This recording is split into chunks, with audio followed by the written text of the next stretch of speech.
નમસ્કાર દર્શક મિત્રો, હું છું પદ્મા અનિશા. તમે જોઈ રહ્યા છો લોકસામાન્ય. તો જોઈએ આજના સમાચાર. મેંદડાથી અમારા રિપોર્ટર કેતન બાબરિયા સાથે. જૂનાગઢમાં ખેડૂતોના વિવિધ પ્રશ્નોને લઈને આજે ધારાસભ્ય ગોપાલ ઇટાલિયાના નેતૃત્વમાં ખેડૂતોનો આક્રોશ જોવા મળ્યો હતો. જૂનાગઢ જિલ્લાના 250થી વધુ ખેડૂતોને સાથે રાખીને ગોપાલ ઇટાલિયા જિલ્લા કલેક્ટર કચેરી ખાતે પહોંચ્યા હતા, જ્યાં ખેડૂતોની પડતર સમસ્યાઓ અંગે ઉગ્ર રજૂઆત કરવામાં આવી હતી. ખેડૂતોની મુખ્ય માંગમાં વારંવાર થતા વીજ ટ્રિપિંગને કારણે સિંચાઈમાં પડતી મુશ્કેલી, ઓછા વરસાદને ધ્યાનમાં રાખીને સૌની યોજનાનું પાણી વહેલી તકે સિંચાઈ માટે ઉપલબ્ધ કરાવવાની માંગ તેમજ ખેતરોમાંથી પસાર થતા વીજ થાંભલાઓનું યોગ્ય વળતર આપવાનો મુદ્દો સામેલ હતો. ખેડૂતોની રજૂઆતને પગલે પીજીવીસીએલના ઉચ્ચ અધિકારીઓ પણ કલેક્ટર કચેરી ખાતે પહોંચ્યા હતા.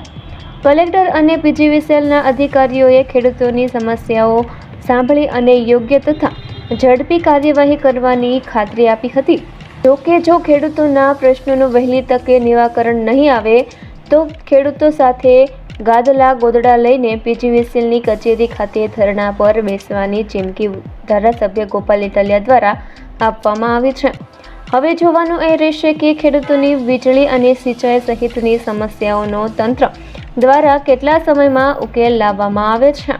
પીજીવીસીએલના અધિકારીને ખેડૂતોની હાજરીમાં જ બધું જે કાંઈ રજૂઆત હતી એ કીધી અને આશા વ્યક્ત કરી કે વહેલી તકે નિરાકરણ આવે.